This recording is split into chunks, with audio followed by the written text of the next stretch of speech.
Hello and welcome back to Boxing Social in association with Betfred. My name is Ayman Khan. It is a pleasure to be joined by big bad Joseph Goodall to talk his upcoming fight with Justis Huni, billed as the biggest Australian fight ever taking place on the 15th of June. First of all, Joe, how's life treating you? Yeah, hey Ayman. Thanks for having me on. Boxing Social for having me on. Yeah, life's been good. Training camp's been going smoothly. Um, you know, Training 3 times a day, 6 days a week, basically.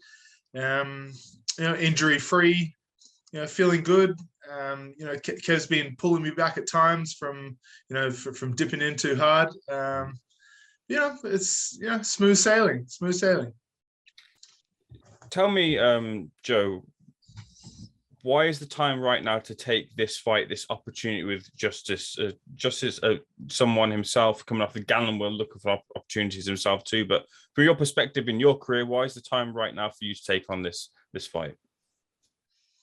Yeah, I've had eight wins and 7 KOs now. So I'm starting to get up there, and I've had a lot of experience in the amateurs, and I always knew we'd fight Justice somewhere along the line.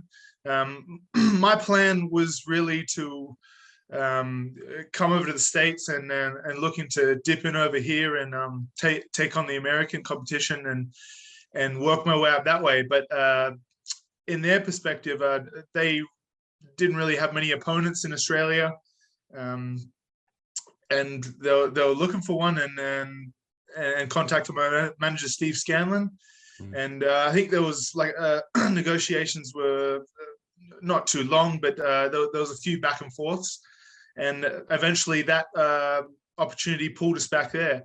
I believe it's a big fight in Australia. The two guys that have had solid amateur backgrounds clashing early in their careers. I believe that there's 3 titles on the line, which could lead to possible 3 top 15 rankings in 3 different sanctioning bodies. So, that's a big carrot dangling in front of both of us. So I think the opportunity is worth it. In my eyes, definitely worth it. Worth the risk. It's basically a fast track to a world title in my eyes.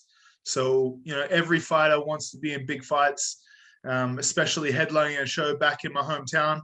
Oddly enough, me and Justice are from a very similar area. So headlining a show, a big pay-per-view fight in our hometown, it's a part of any fighter's dream.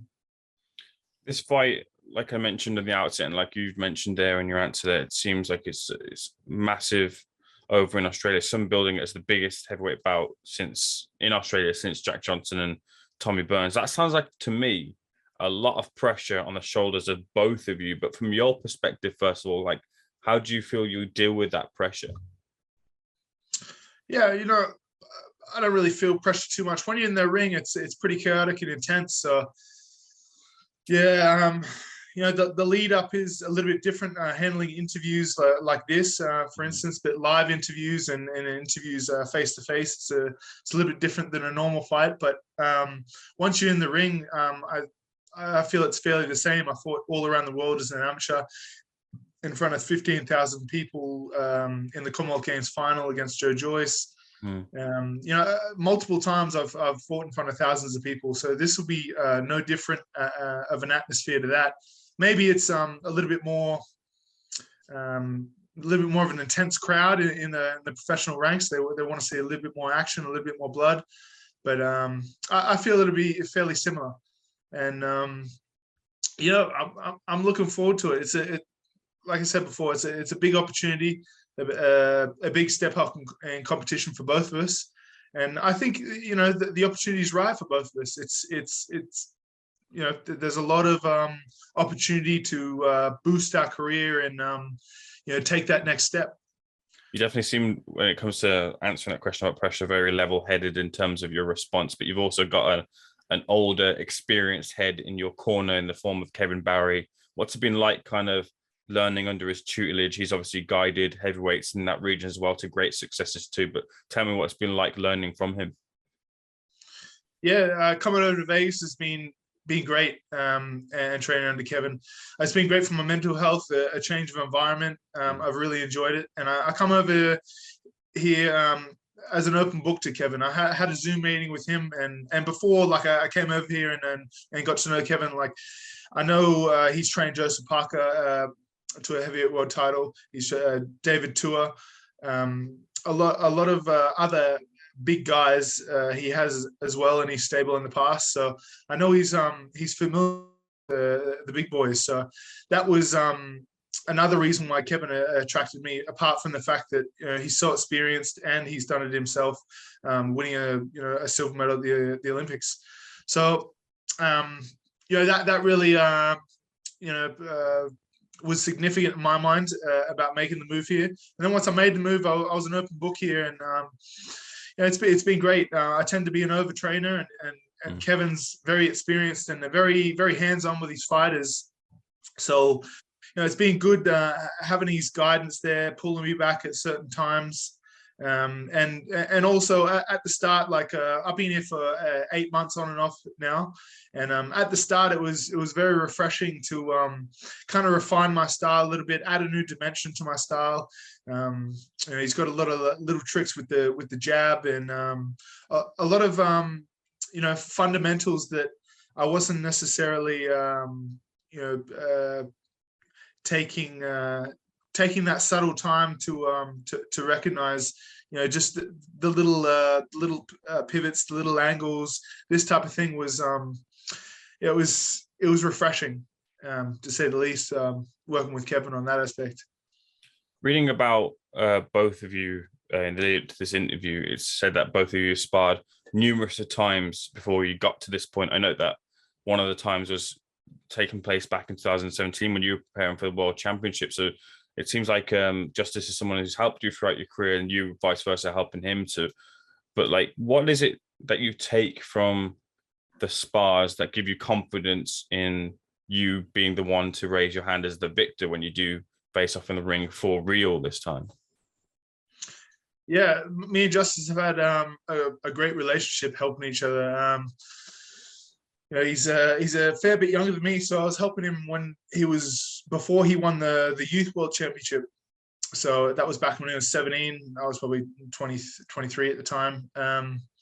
It's probably 5-6 years of sparring on and off. So it's hundreds of rounds, probably more than 200 rounds. So it does change as well. Like, and obviously, him growing into a man, and getting that international experience, and me improving in my men's career in the amateurs too. So it's the dynamic of sparring has been all over the place too. So like I said, I sparred a lot of rounds, and sparring is different to fighting, and sparring, it's sometimes, especially over here, I hear it's really hard to get sparring. People have to pay guys and whatnot. In Australia, you don't really have to pay guys, but it's not, the sparring depth is not as strong as over here. So you must rely on your sparring partners to help you in preparation for fights. And I'm a gentleman in sparring. I still spar hard, but I'm very respectful in sparring. But on fight night, it's like I said, it's, and with fighting, it's pretty cutthroat, and it's win at all costs. So I feel that it's different there, and we're gonna find out.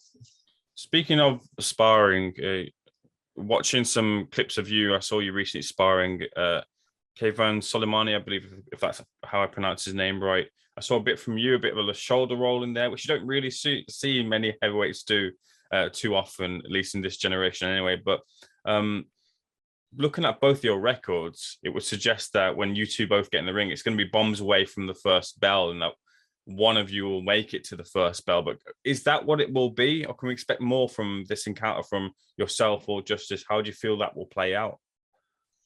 This is heavyweight boxing. Anything can happen, but I don't feel it'll be bombs away straight away. We're both good polished amateurs, both good boxers, and we both know each other really well. So I think it'll be there'll be a lot of skill involved in this fight, especially early. But I do believe, like, given the opportunity, given the magnitude of the fight, what's on the line, it'll be a bit of a fight too. Both, I really want to win. I'm sure he really wants to win. It's a big opportunity for both of us, like I said, and we're really putting it all on the line. So, I expect it to be a boxing fight, and a good biff, as we say in Australia too. We'll just get a couple of thoughts on a couple of other things before I bring it back to you, Joe. It seems to be that the region that you're in right now is really thriving, and on top of that is the glistening bauble bell of Kambosos versus Haney. I just want to get your thoughts on that, which is Kambosos really kind of stealing that spotlight, running with it, and capturing the imaginations of people. And now he's got the opportunity to fight undisputed. Yeah, I can't say a bad word about Kambosos. Man, he shocked the world with that last fight, beating Teofimo Lopez. It was a fantastic performance. I know George from the amateurs, and he's come a long way with his boxing Germany and his skills and whatnot.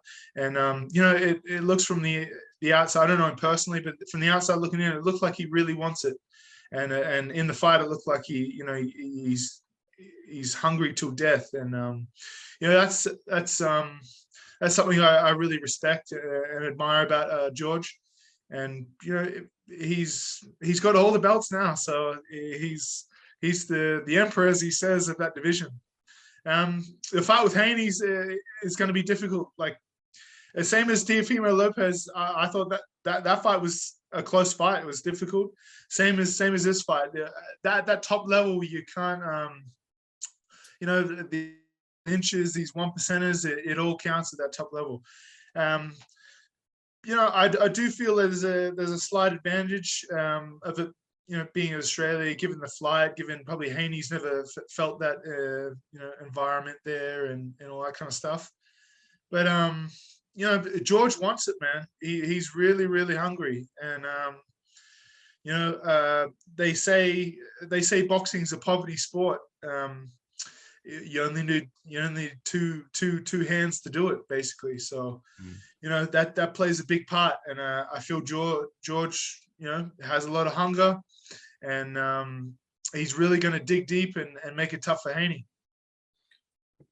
Moving over to the heavyweight division, we had a massive fight of our own quite recently over at Wembley. Tyson Fury versus Dillian Whyte. I wonder if you tuned in, and what was your thoughts on that one too? Sorry, again? We had a massive fight over on our shores, 94,000 at Wembley. Tyson Fury versus Dillian Whyte. I wonder if you tuned in. What was your thoughts on that one? Yes, definitely tuned in that one. That was a massive event. It looked like quite a spectacle on TV. And Tyson's such a character. Like, after the event, there's a singing show, and it's such a entertaining event. It was, like you said, it's like he's a boxer, and now he's the biggest puncher in the heavyweight division too. Like, that uppercut it's sweet. It landed sweet. It was a beautiful knockout. Tyson Fury, he's really had that dream run, just undefeated still, knocking the best guys out in the world. I mean, what can you say? It's an absolute dream what he's living. Usyk AJ2 looks very close to being announced very soon, potentially being taking place in Saudi Arabia. I want to get your thoughts on whether you think Joshua can switch it up and maybe win the rematch and reclaim the belts that he lost the first time round. Yeah, I'm not too. I haven't been following his moves closely. I know he's like he did switch trainers and was training somewhere in America. I'm not too sure where, but I feel he does need a.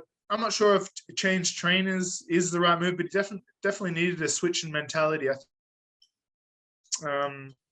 he needs to not box the boxer. He needs to fight the boxer.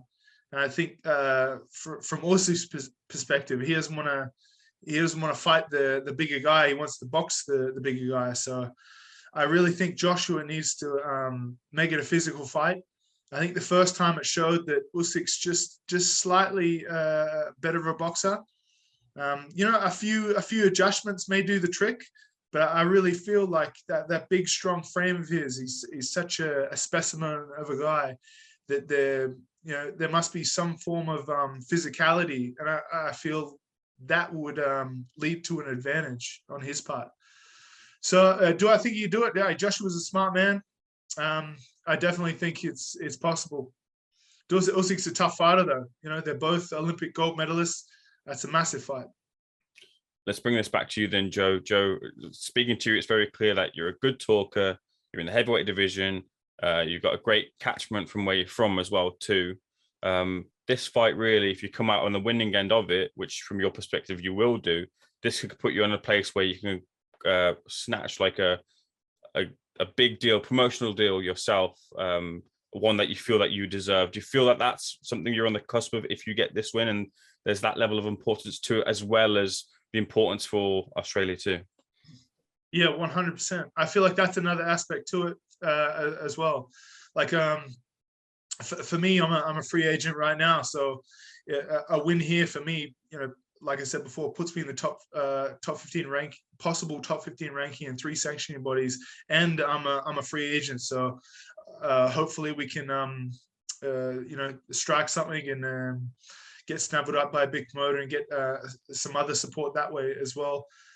That's what I mean. Like this is why this fight is great timing for me. I feel like the carrot is too big to deny, and headlining is really a dream come true. And I'll be 9-0 after that one. God willing, I win. The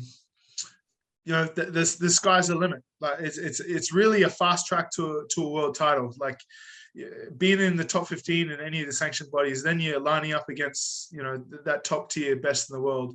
And being in the top 15 itself, you can randomly just get a call up for a world title. So it's definitely a significant step up, winning this fight. The time is right for you, and the opportunity is there for you on June 15th. Tell me, from your perspective, you get the win. How's your hand raised at that final bell? What happens? I believe I come to fight. I'm a good boxer as well, but this is professional fighting, and people want to see big headshots. People want to see a lot of action. People want to see blood. That's a part of this product. It's very violent, and I want to bring that to the people. I want to be in good fights as well. So I see this as a boxing fight starting off, and then as we go into the later rounds, we're gonna have to both of us are gonna have to dig deep to stay in the fight. I believe it's that type of fight. There's a lot on the line. And I've had 8 fights, 7 KOs, by way knockout, 6 in the first round. So I come to fight, and I come to fight early. But my mentality is, I'm there to kill or be killed and take everybody out of fight. Well, you certainly talk the talk, but you've got to walk the walk on June 15th, and everyone will be tuning who's watching this interview will want to watch you and follow you. Where can we find you on social media to follow your journey that you're taking, which will lead you to your next fight on June 15th? Yeah. Instagram is @Goodall Boxer, and that's it. I think my Facebook page got taken off me, so I'm not sure what's happening with that. Did it? I was scrolling through your Facebook for a little bit of a research on it. I thought it was you on the Facebook. I have a normal profile of Facebook. That's what I still have. Yes. Mm-hmm. I'm not sure, a few thousand friends, but the actual page, the athlete page, I'm not sure why, but I can't access it anymore. I still have the same profile that was connected to it. Apparently, once it's gone, it's gone. You can't contact face. It's very, very, very hard to get it back. I've Only tried. Believe me. only a small thing anyway. But Joe, look, it's been a pleasure speaking to you. Looking forward to watching you fight, watching both you and Justis fight. And let's catch up afterwards as well, in terms of the fight. So I'll be watching very intently. And thank you so much for speaking to Boxing Social. No worries. Thank you, Ayman, and thank you, Boxing Social, for having me on.